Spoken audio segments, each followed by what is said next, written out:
내 하나님 여호와께서 내게 주어 차지하게 하신 땅에서 피살된 시체가 들에 엎드러진 것을 발견하고 그 쳐 죽인 자가 누구인지 알지 못하거든 너희의 장로들과 재판장들은 나가서 그 피살된 곳의 사방에 있는 성읍의 원근을 잴 것이요 그 피살된 곳에서 제일 가까운 성읍의 장로들이 그 성읍에서 아직 불이지 아니하고 멍에를 매지 아니한 암송아지를 취하여 그 성읍의 장로들이 물이 항상 흐르고 갈지도 않고 씨를 뿌린 일도 없는 골짜기로 그 송아지를 끌고 가서 그 골짜기에서 그 송아지의 목을 꺾을 것이요 레위 자손 제사장들도 그리로 갈지니 그들은 내 하나님 여호와께서 택하사 자기를 섬기게 하시며 또 여호와의 이름으로 축복하게 하신 자라 모든 소송과 모든 투쟁이 그들의 말대로 판결될 것이니라. 그 피살된 곳에서 제일 가까운 성읍의 모든 장로들은 그 골짜기에서 목을 꺾은 암송아지 위에 손을 씻으며 말하기를 우리의 손이 이 피를 흘리지 아니하였고 우리의 눈이 이것을 보지도 못하였나이다. 여호와여 주께서 속량하신 주의 백성 이스라엘을 사하시고 무죄한 피를 주의 백성 이스라엘 중에 머물러 두지 마옵소서 하면 그 피 흘린 죄가 사함을 받으리니 너는 이와 같이 여호와께서 보시기에 정직한 일을 행하여 무죄한 자의 피 흘린 죄를 너희 중에서 제할지니라. 내가 나가서 적군과 싸울 때에 내 하나님 여호와께서 그들을 내 손에 넘기심으로 내가 그들을 사로잡은 후에 내가 만일 그 포로 중에 아리따운 여자를 보고 그에게 연연하여 아내를 삼고자 하거든 그를 내 집으로 데려갈 것이요 그는 그 머리를 밀고 손톱을 베고 또 포로의 의복을 벗고 내 집에 살며 그 부모를 위하여 한 달 동안 애국한 후에 내가 그에게로 들어가서 그의 남편이 되고 그는 내 아내가 될 것이요 그 후에 내가 그를 기뻐하지 아니하거든 그의 마음대로 가게 하고 결국 돈을 받고 팔지 말지라 내가 그를 욕보였은즉 종으로 여기지 말지니라.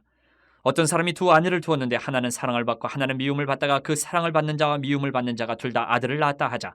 그 미움을 받는 자의 아들이 장자이면 자기의 소유를 그의 아들들에게 기업으로 나누는 날에 그 사랑을 받는 자의 아들을 장자로 삼아 참 장자 곧 미움을 받는 자의 아들보다 앞세우지 말고 반드시 그 미움을 받는 자의 아들을 장자로 인정하여 자기의 소유에서 그에게는 두 몫을 줄 것이니 그는 자기의 기력의 시작이라 장자의 권리가 그에게 있음이니라.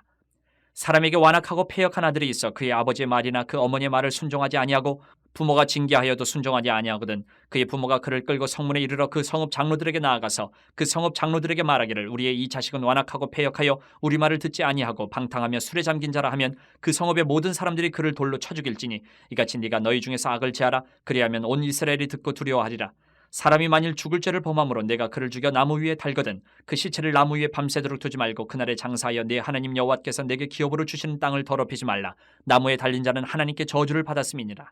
오늘 이 말씀은 이제 앞서서 계속해서 하나님의 율법의 말씀을 이제 가나안 땅에 들어가기 전에 이스라엘 백성에게 가르치는 중에 있어요. 모세가 들어가거든 이렇게 하고 이런 도피성 제도도 있고 왕은 어떻게 하고 제사장은 어떻게 하고 선지자는 어떻게 일일이 다 하나님의 율법을 가르치는 겁니다. 나라를 세우기 위해서 이제 가나안 땅에 들어가서 그런 중에 오늘은 뭐냐?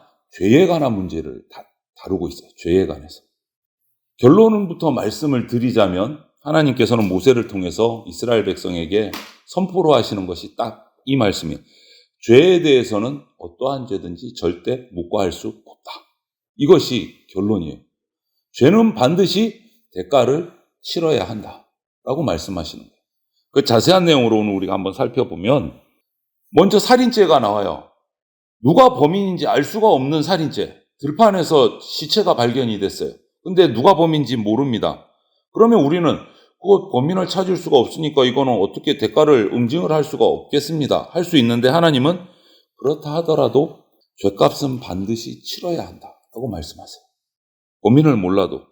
이것처럼 은밀한 죄, 사적인 죄까지도 반드시 죄값을 물으신다. 이것이 하나님의 오늘 선포예요. 택한 자에게. 살인사건이 일어나는데 범인을 잡지 못한다면 1절부터 4절을 보니까 이렇게 처리를 하시기로 했습니다. 사건이 일어난 곳에서 시체가 발견된 곳에서 가장 가까운 성읍의 사람들이 공동으로 그 죄값을 치러야 합니다. 가까운 성읍의 장로들은 한 번도 멍에를 매지 않고 부르지 않은 암송아지 한 마리를 잡아다가 범인을 대신해서 죽여야 했어요. 그게 죄값을 치르는 방법이에요. 아마 암송아지 비용은 그 가장 가까운 성읍 사람들이 공동으로 부담했을 겁니다. 어디서 잡느냐? 암송아지를 끌어다가 물이 항상 흐르는 물가에서 또 농지로 한 번도 쓰인 적이 없는 곳에 이 암송아지를 끌고 가서 물가에서 목을 꺾어서 죽여야 했습니다. 이것은 그 피로 인해서 흐르는 그 피로 인해서 오염되는 것을 흐르는 물이 계속 씻어줄 것을 기대한 거고 죄로 오염된 땅에서는 작물을 기를 수 없기 때문에 여러분 이 짐승의 목을 꺾어서 죽인다라는 것은요 부정한 동물을 잡을 때 이런 방법을 썼어요. 이스라엘 백성이. 낙이나 낙타 같은 부정한 동물, 하나님 앞에 제물로 드릴 수 없는 동물들을 잡을 때 목을 꺾어서 죽였다라고 해요. 그런데 소는 아니잖아요. 하나님께 제물로 드리는 정한 짐승 중에 대표적인 짐승이 암송아지, 소란 말이에요. 그런데 소를 이렇게 죽였다. 부정한 동물을 잡는 방법으로. 이것은 제사로 드리는 것이 아니고 살인자를 대신해서 죽이는 의식이기 때문에 이렇게 목을 꺾어서 죽였어요.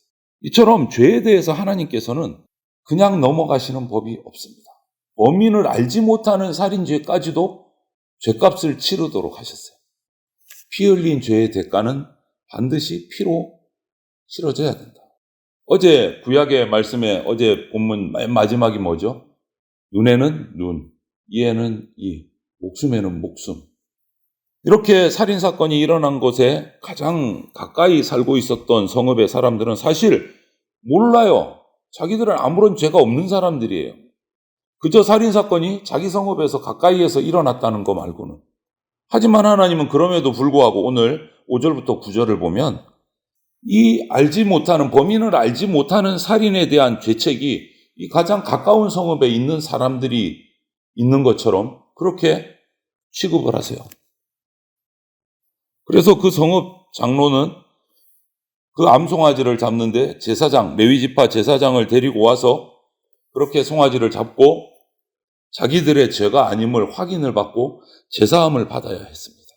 그것이 하나님의 율법이 정한 방법이요.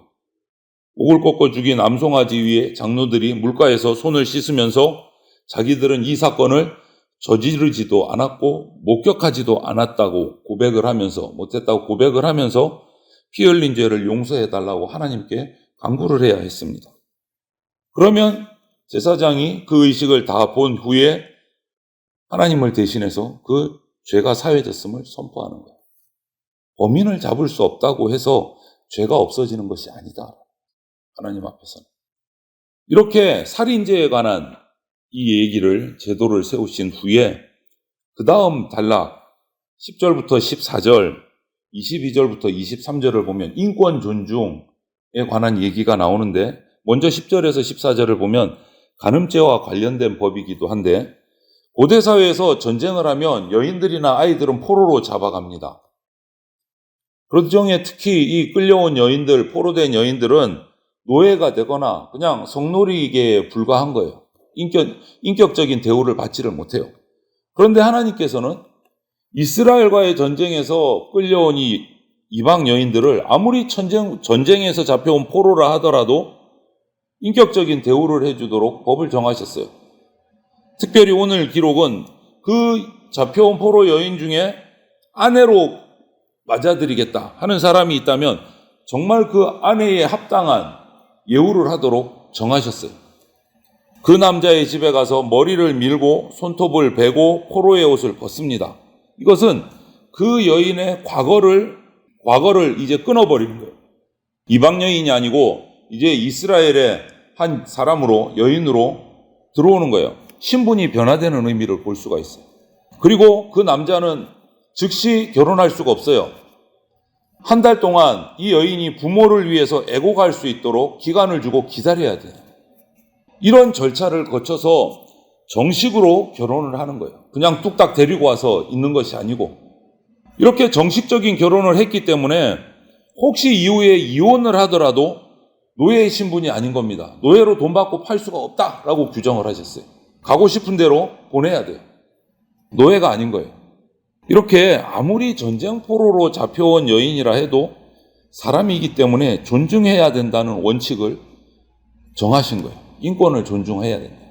그리고 또 하나 인권은, 만약에 이스라엘 백성들 중에 큰 죽을 죄를 지어서 처형을 당했습니다. 범죄자죠. 처형을 당했어요.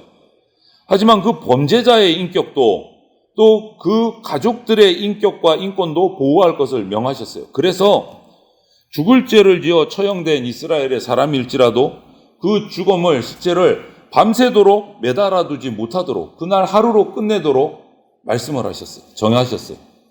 이것은 비록 처형된 죄인이라 할지라도 그의 존엄을 지켜주고 그 가족의 어떤 정서적인, 정신적인 고통을 덜기 위한 하나님의 배려인 거예요.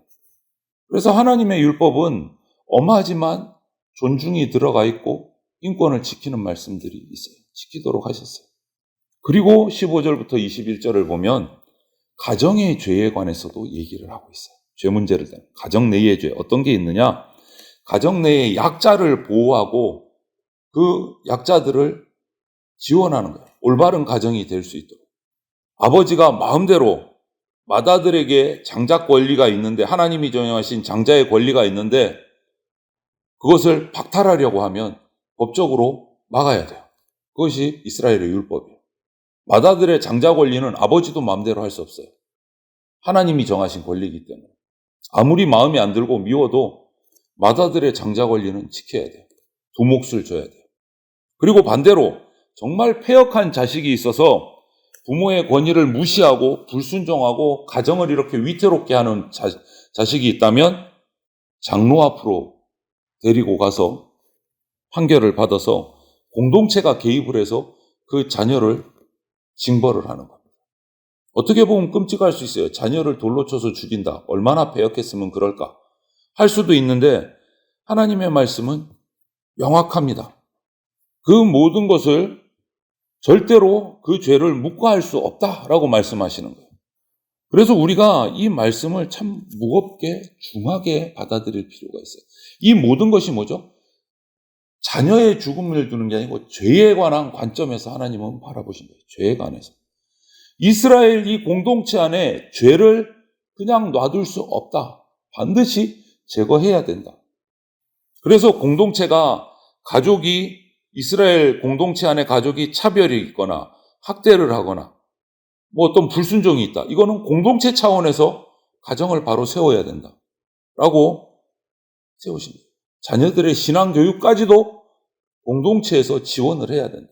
여러분, 그래서 이 이스라엘의 가족의 문제는 공동체의 문제예요. 왜?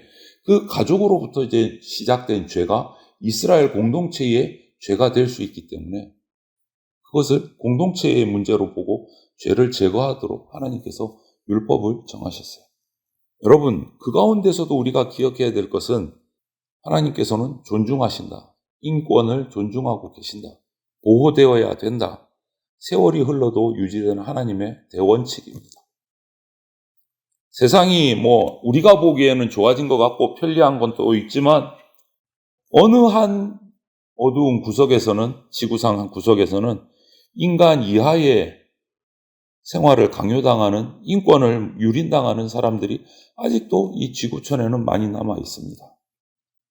복음은, 그런 우리들에게 전해진 이 복음은, 예수 그리스도의 복음은 모든 사람이 하나님의 형상으로 지음받은 인간으로서 존중받아야 될 세상을 만들라고 우리에게 주신 명령이 바로 복음이에요. 우리는 하나님의 형상대로 지음받은 자예요. 우리의 인권은 하나님의 형상에 있어요. 그래서 하나님의 형상대로 지음받은 인간의 인격을 무시한다거나 존중하지 않는다라는 것은요, 하나님을 대적하는 죄가 됩니다. 그래서 하나님은 이 죄를 절대 묵과하지 않으세요. 살인도 역시 마찬가지. 장자권을 박탈하는 것도 역시 마찬가지. 불순한 자녀가 부모에게 불순종하는 것도 마찬가지. 포로로 잡혀온 여인을, 인권을 존중하는 것도 마찬가지. 모든 이 죄의 문제들이 다 어디에 연결됩니까? 하나님과 연결되어 있어요. 하나님을 대적하는 죄가 돼요. 그래서 하나님은 죄는 절대로 묵과하지 않으신다. 반드시 대가를 치러야 된다. 오늘 강력하게 말씀하고 계신 거예요. 이스라엘에게. 그래서 은밀한 죄도 있고 폭력도 있고 사적인 어떤 문제에 이런 죄와 허물들 하나님은 방치하지 말라고 하십니다. 그래서 성경적인 방법으로 말씀을 따라 바로 잡아야 된다라는 것을 우리가 기억을 하시고, 우리 개인의 삶, 가정이든 교회든 모든 삶 가운데서 우리가 지혜와 명철을 강구해서 이러한 죄와 허물들을 하나님 앞에서 죄 씻음 받고 회개하는 자리로 나갈 수 있도록, 그러한 삶을 우리가 살고 죄와 허물을 덮지 않도록 하나님 앞에서 자복하고 깨끗함을 받을 수 있는 저와 여러분들이 다 되시기를 주님의 이름으로 축원을 드립니다. 아멘.